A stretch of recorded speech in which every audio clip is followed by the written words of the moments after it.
The Pastor's Heart and Dominic Steele, and today our topic is Who am I, or whose am I? The question of identity. Chris Watkin is our guest, and he is the author of the Christian Book of the Year, Biblical Critical Theory. He has been in Sydney town this last week giving the New College lectures at the University of New South Wales. Chris, thanks for coming in. Before we get to our topic of identity, I remember you joked with me at the start of the year, just as your book was launched and was starting to get a big reception, that you were used to kind of having your books read by very small audiences and perhaps kind of your mum and a few others. And it must have been an extraordinary year for you. And what do your friends at the French department at Monash University make of it? Well, first of all, Dominic, it's just lovely to be here in the same room as you, doing one of these episodes with you, embodied human beings. And look, it's a really interesting question. I'm not sure that a lot of my colleagues know about the book, to be honest. Mm-hmm. You know, as academics, we're all pretty consumed with our own research and our own teaching, and we don't have a lot of time to sort of see what's going on around us. Some of them, I think, are aware, and there's one particular colleague who's very kindly tweeting about the different things that I'm doing. But I think, to some extent, this particular book has so far gone somewhat under the radar. Right. So last week, I know, the week before, you were over in Chicago doing lectures, and you kind of slipped back into marking French papers. That's the way it goes. Marking French papers and playing with a 5-year-old and an 8-year-old right. as well, which is just so grounding, isn't it? Wherever I've gone, I come back home and the kids don't care. Right. You know, you're home, play with me. That's right. The agenda. Yeah. And it's very, very helpful for the pride. Now, mate, you started your second lecture last week referencing Carl Trueman's The Rise and Triumph of the Modern Self and expressive individualism, and then you went on to talk about possessive individualism. Now, for the dummies, what's the difference between expressive individualism and possessive individualism? They're related. They're two ways. So I'm putting myself in the dummy category, just to be clear. No. Well, I always say to my students, if you can't explain something to people who are not experts, then you don't understand it. Right. So it's my fault if people don't get it. So they're two parallel stories. They interweave a little bit. But possessive individualism is focusing particularly on the way in which our understanding of selfhood today sees ourselves as property. So let me rehearse the story really quickly. Yep. It begins with Descartes. Yep. Cogito ergo sum, I think therefore I am. Of the many things you can say about that, one of them is that you need a barrier between the self and the outside world. You need an inside and an outside for Descartes. Mm-hmm. So the inside is... At this point we're talking expressive individualism. No, possessive. Oh no, okay, possessive. Right, yeah, okay. Yep. So you need to be able to say, inside there's certainty, I'm certain that I'm thinking, outside I can't be sure what's going on. And so you put barriers up around the self, and then you move from what Charles Taylor calls a porous self in the medieval period. So I'm sort of traversed by all sorts of spiritual forces. It's unclear exactly the boundaries of myself. You move from that to a demarcated self. It's very clear now what is me and what is not me. Mm-hmm. That's what Descartes gives you. Skip forward about 50 years, and we find John Locke in his second treatise of government. And Locke takes this buffered self, which is now pretty much an assumption, and he frames it in terms, really interestingly, of property. So he has this key idea that really caught hold, where he says every man has a property in his own person. In other words, I own myself. And I therefore treat myself as I treat other property. I can do what I want with it. Mm-hmm. That's what property means. And then alongside this development of seeing ourselves as property, there's another line of thinking that actually begins quite a long way back in the... I guess not just property, but my property. Yes. Yeah. Yeah. Yeah. Being proper to me. This second line of thinking begins way back in the Florentine Renaissance with a guy called Giovanni Pico della Mirandola. And he's got this really interesting and provocative oration, this speech that he gave, oration on the dignity of man, he calls it. And he has a conversation between Adam and God. He imagines this conversation. And at one point, God says to Adam, all the different animals have their being and their purpose marked out for them by me. But not you, Adam. You've got to decide what you do. In a sense, to use modern day language, you do you, Adam. You work it out. I'm not going to tell you what your meaning is or how to be in the world. You've got to work that out. And therefore, you get this idea developing from that point on that human beings are indeterminate, that we've got to work out our own place in the world, our own sense of the meaning of life and what is good and evil and all that sort of thing. And then these two stories converge. Therefore, you get the idea that I own myself and I've got to create myself. And then when you bring that story forward into the 20th century, it becomes part of the market. So there's a market for selfhood and for identity today. And all of us project a particular image of ourselves that's either received favourably or unfavourably by other people. You can see this most obviously online, where you present a certain image of yourself and people like it or don't like it, and you can monetize it. I was just thinking about, before you get to online, because I want to drill down on that for a bit, wedding vows, that I write my own wedding vows rather than I see myself and my bride as fitting into a narrative that has existed, that other people have previously got married. And does that fit in with that change that you're talking about? It absolutely does, in the sense that the narrative into which someone who's fitting is fitting, who thinks that, is the dominant narrative of our culture, which is don't listen to what they say, don't listen to what tradition says. You be you. Well, yes, you must decide for yourself. That's the only way to be authentic. To your own self be true. You know, don't say these particular vows just because other people have said them in the past. But do you see the irony of that? Is that itself is a cultural narrative. That's what we are being inculcated and catechized into today. That is, in a sense, a new tradition, but it's a tradition that masquerades as the abolishment of tradition. So there's a real irony at the core of that ideology. Now you go on to talk about different models of modern identity construction and mainstream consumption, and as really the first of them. And here you talk about the online self. Yeah. Absolutely. So mainstream consumption is that we are being, all of us, bombarded every day with a series of identities that we can literally buy into. So what clothing adverts, for example, are doing is they're not really selling us the garments, they're selling us a self via the garments. So Naomi Klein is really good on this in her book No Logo. The brand isn't an object, the brand is an idea. She calls it spiritual, actually. It's really interesting. It's a spiritual reality that you're being sold. Be this sort of person, and in order to be that sort of person, you buy this particular pair of trousers or this particular skirt or whatever it is. And so we are quite literally, in that sense, purchasing ourselves.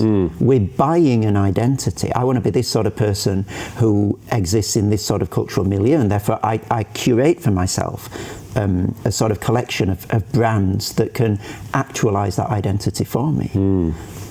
And I guess project a kind of the image that I want to be to the people around me. Yeah. Absolutely. And to myself as well. So it's not just that there's a self that pre-exists all this, that I think, how can I best sort of express this thing that's already there? You build it as you go along. So there are these identity options out there in society, and you sort of fit yourself into, you let yourself be moulded by one or a combination of them.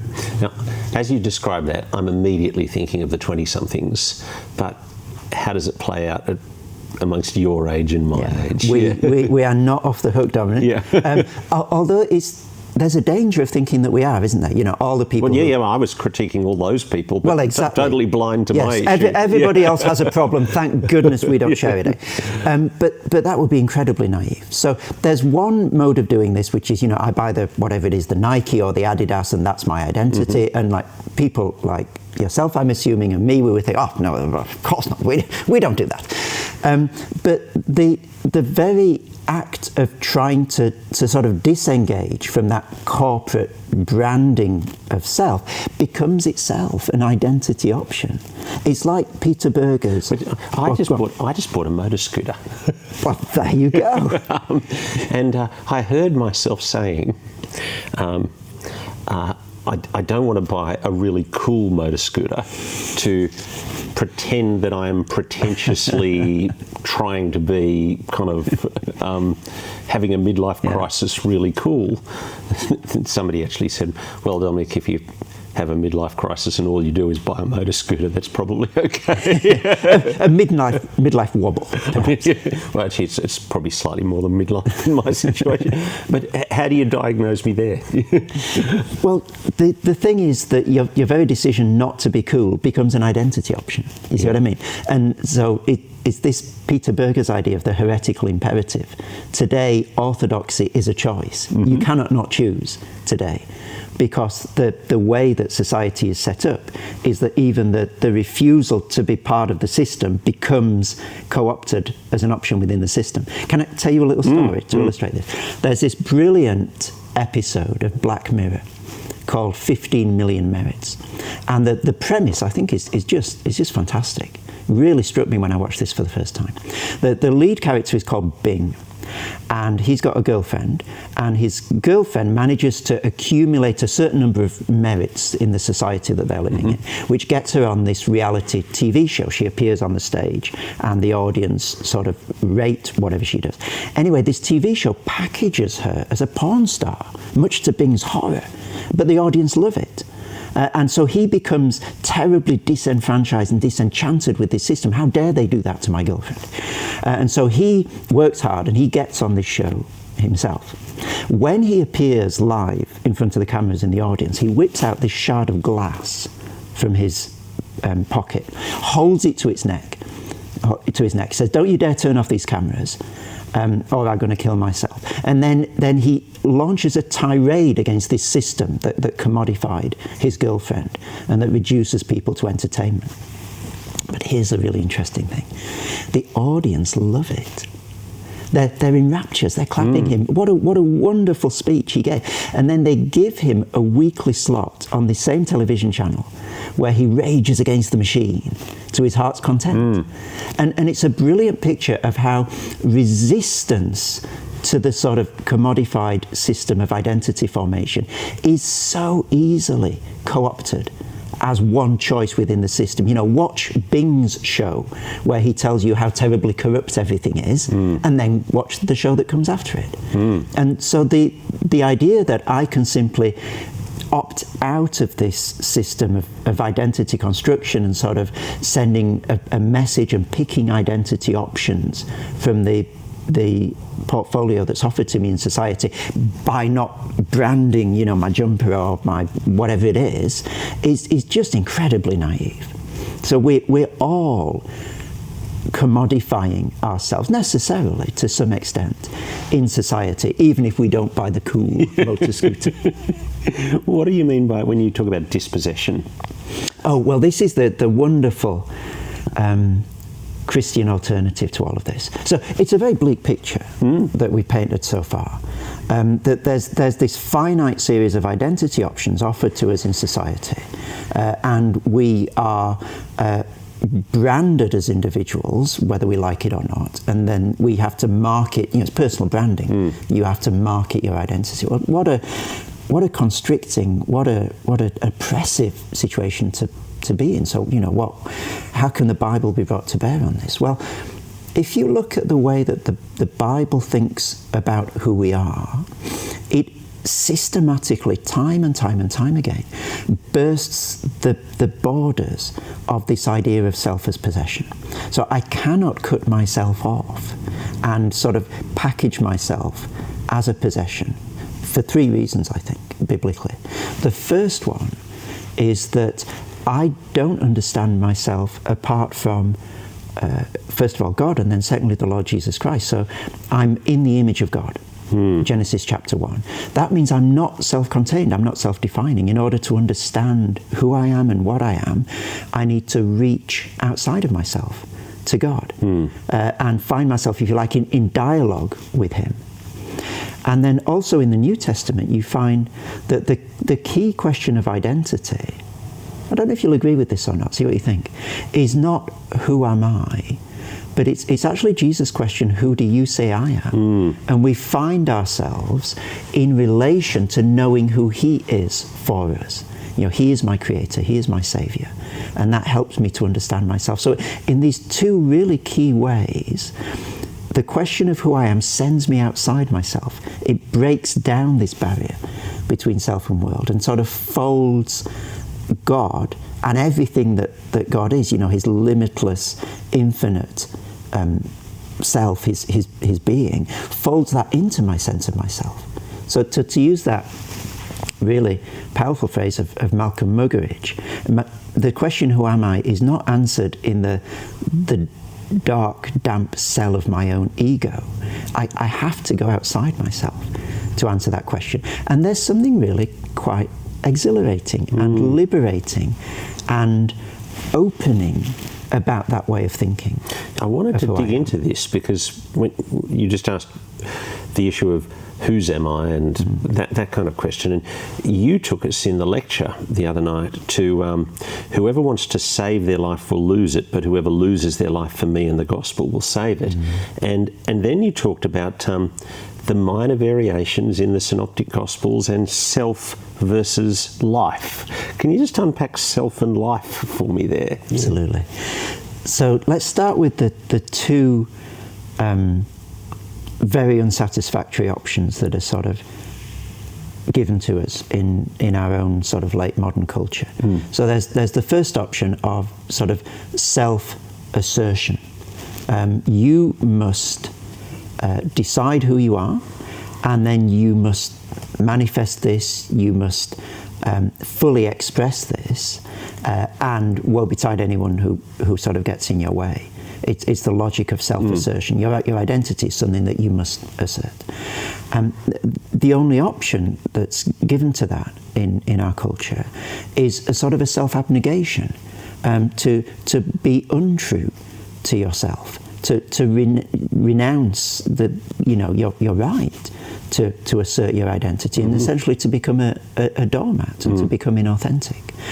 I think the Bible really profoundly cuts across that unappetizing, either sort of this power-laden self-assertion, or this sort of self-abnegation, with precisely the logic that you mentioned. So Jesus doesn't say, whoever wants to save their life will save it, which would be the self-assertion. And he doesn't say, whoever wants to lose their life will lose it, which would be the self-abnegation. But there's this paradox to identity in the Bible that's really crystal clear in this idea that whoever wants to save their life will lose it. In other words, if this is not all the verse means, of course, but one way of trying to understand it is that if you go down this road of possessive individualism, you try to fence yourself off, you try to create this identity, you will find it running like sand through your fingers, somewhat in this life, and then ultimately when it runs up against the buffers of death. But actually the way to cultivate a healthy, blossoming sense of self is paradoxically to let go of that, to lose your life, not just randomly, but Jesus says, for my sake and for the gospel, to lose yourself as you go outside yourself to Him. You will find, Jesus promises, that you will end up with the self that you risked, so to speak. And it is a risk. There's no sugarcoating the pill. To let go of my sense of self, to give it to Jesus and say, do what you want with this. I'm just going to focus on serving you and serving the gospel, and my life is in your hands, so to speak. It's not it's not a comfortable thing to do. It's like, you know, Mrs. Beaver says of Aslan in The Lion, the Witch and the Wardrobe. He's good, but he's not safe. Yeah. And so you're entrusting yourself to someone who's good, who does have your best interests at heart, but you don't know where it's going to go, and it's not safe. And that. So what does this mean? I mean, it feels to me the trajectory of where you're going, the trajectory of, I think, where the scriptures are going, is that I wouldn't use the word rights of me and myself, do you know? My whole way of thinking wouldn't be right to life or whatever. It would be that responsibility for others. Do you know? Is that right? I think there's a complexity to that. So the discourse of rights is a common way of articulating fundamental things about human beings that the Bible would resonate with, that we have. I'm not disagreeing with those things. Yeah. I was just sort of how do I think about those things? Yeah. I think one of the main axes of the way to think about this Christianly is that the whole weight of expressing and understanding my identity doesn't fall on my shoulders alone in the present. There's a blessedness of self-forgetfulness, if you like, that comes with this idea of whoever loses his or her life for me and for the gospel will save it. I don't need to get to the bottom of my identity here and now. And this is something that comes really profoundly, I think, in Augustine's Confessions. So he says something to the effect at one point of, I look inside myself and it's a mess. He talks about him being scattered. You know, I've got this desire and they're in tension with each other, and I've got this instinct and that. I can't make sense of myself by looking inside. But he says what does make sense of me is when I lose myself in praise of God and I find myself gathered there. So I think that's the dynamic here. It's that my identity is a work in progress. It's not something that's completely transparent to me in the present, but it doesn't have to be, because I am known by God, and as I go outside of myself in praise to him, this is the doxological idea of dispossession that I mentioned in the lecture. As I lose myself in praise to him, myself does sort of gather itself, as Augustine is saying. And I think there's just a liberation about that, because I'm not sure, I mean... A space to breathe. A space to breathe, yeah. I can only speak for myself, but my identity is not transparent to me. Like on some days, I feel like one sort of person, and another day I feel like another sort of person. I've got different instincts and tensions and desires, and if it's my job solely to make sense of all of that, to make it completely coherent, and then to sort of sell that to the outside world, I don't think I can do that.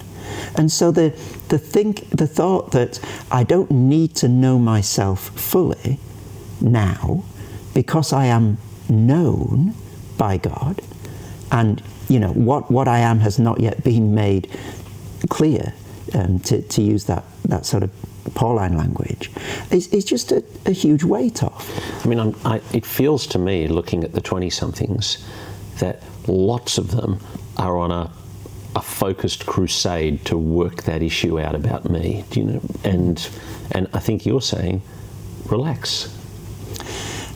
I'm saying yes. Essentially, I mean, that's part of it, I think, but relax, because God knows you in a way you don't know yourself, and he promises in the future to transform you and shape you into Christ-likeness, and, you know, in the words of Revelation, to give you a name, to give you an identity, and he is transforming us. So you're a work in progress, and therefore don't think that you need to make yourself fully transparent to yourself and fully sort of actualize your identity and get it all out there right now, because there's an eschatological dimension to identity for the Christian.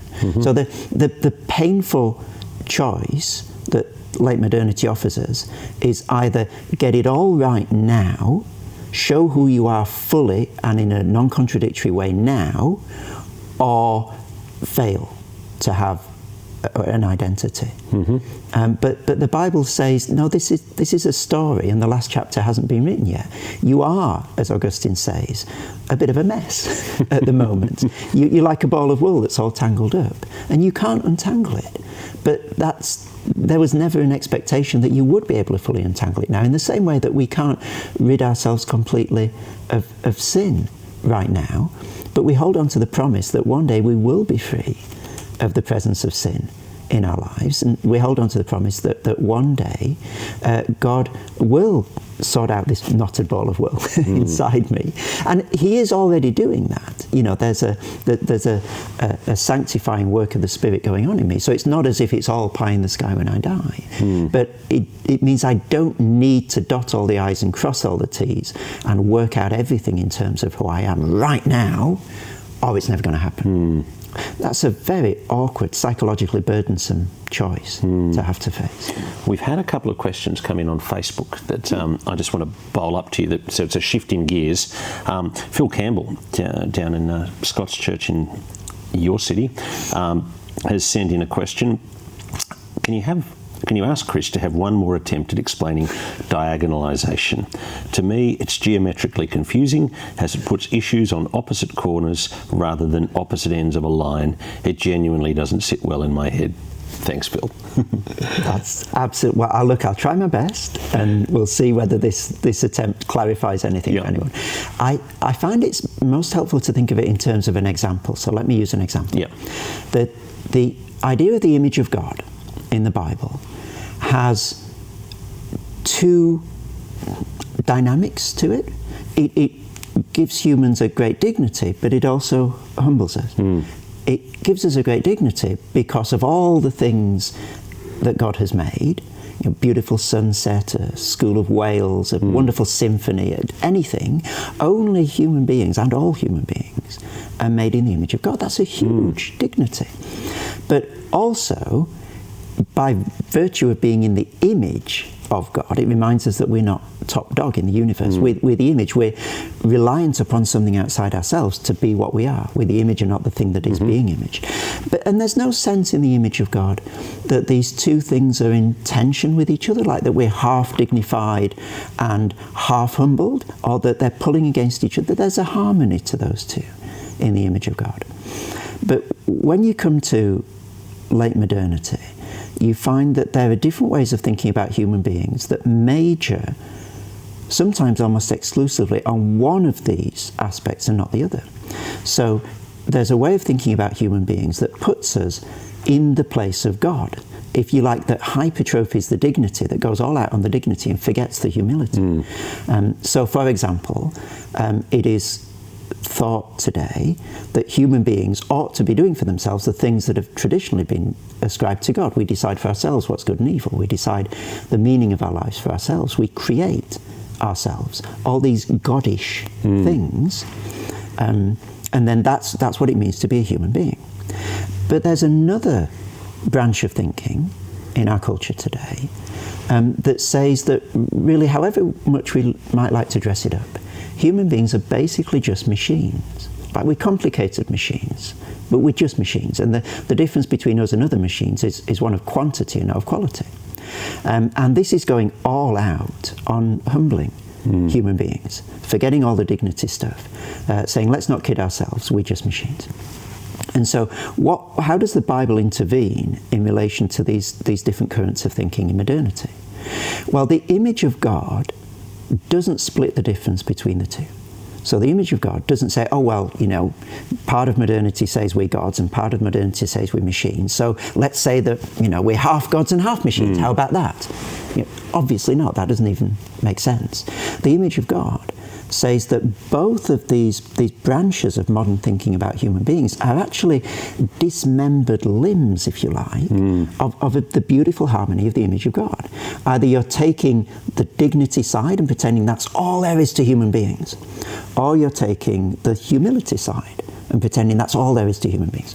So to diagonalize this opposition between dignity and humility in modern anthropologies is to say, well, both of them are partial and distorted and twisted versions of the beautiful harmony of the image of God. So we need to get behind this opposition to see the bits of biblical truth that it's yanking out of a biblical context and setting up as the whole truth. So that's what it would mean to diagonalize, to cut across that particular opposition. Does that make a little bit more sense? Yeah, it does. Let me bowl up Mikey Lynch's question from the Gospel Coalition and Reach Australia. And he said, I'd love you to have a bit of a discussion with Chris about both sidism that we see critiqued in journalism especially. How do we avoid letting his diagonalization become a justification for something like both sidism? And he's picking up really on what you were just saying. Yeah. So let's just clarify. Both sidism is saying that whatever the debate is, everybody's half right. Is that what both sidism means? Yeah, I was thinking, well, there's two sides I could approach it. That's how I was taking it to be. Okay. Yeah.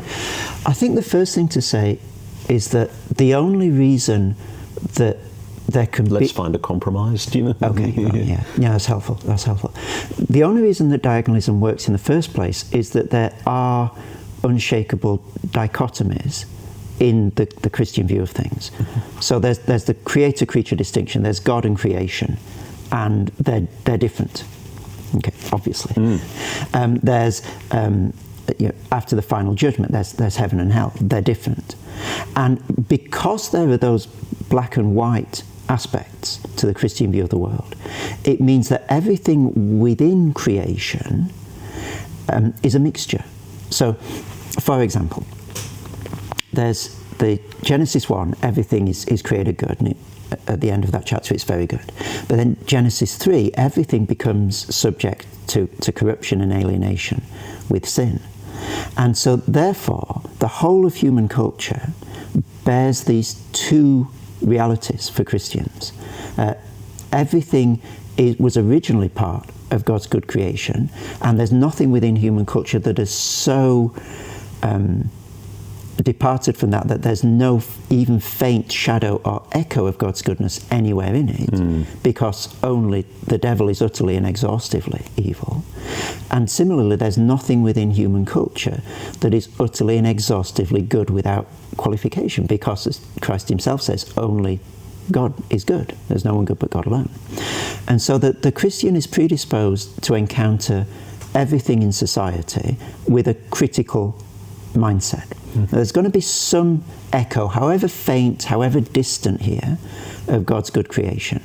And that doesn't mean that there's going to be a 50-50 split between creation and fallenness in everything. There can be different proportions, but nothing is so corrupt as to have absolutely no relationship whatsoever to the goodness of God's creation. And similarly, no culture or cultural artifact is going to be so depraved or sin-ridden, or so it is going to be so good that there's no trace of sin in it, including our church cultures, so the whole of culture. And therefore the Christian has a discriminating attitude to everything. You can't a priori say, oh, well, this thing's going to be absolutely good, don't need to worry about it, don't need to think about it, or this thing's going to be absolutely evil, don't need to think about it.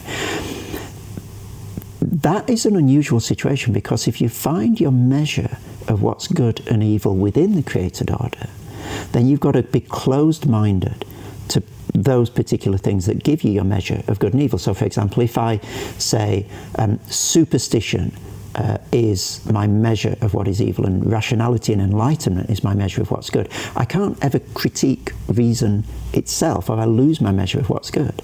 Or if I say social hierarchies are evil and a proletarian revolution is what's good, then I have to be closed-minded to those things, or I'll lose my orientation in the world. And so the first thing to say in response to Mikey's question, I think, is that the Christian does have an unusually discriminating attitude to things. And that is harder to come by if you don't have a good and evil that are located outside creation. The question then comes, well, then are you always just seeking to compromise between every position? And I don't see how that would follow.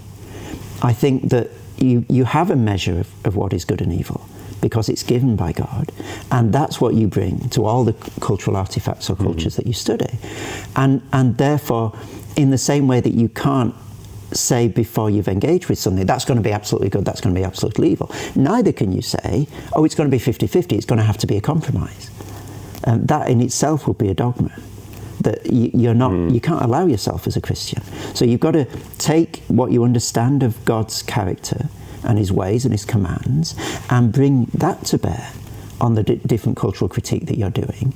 And, you know, that will in each case lead to a different set of outcomes. And sometimes, you know, you're going to be coming down much more heavily on one side of a debate than on the other side. Sometimes you're going to be more or less in the middle, but you don't know beforehand that there's not one of those that's in and of itself better than the other. It just depends on what you're discussing, depends on what you're thinking about.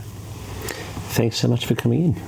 It's a great pleasure, Dominic. Thank you for your questions. That's great. Chris Watkin has been my guest. He is the author of the Biblical Critical Theory book, Christian Book of the Year, and he lectures in French humanities at Monash University in Melbourne. You've been watching The Pastor's Heart, listening to The Pastor's Heart. We will look forward to your company next Tuesday afternoon.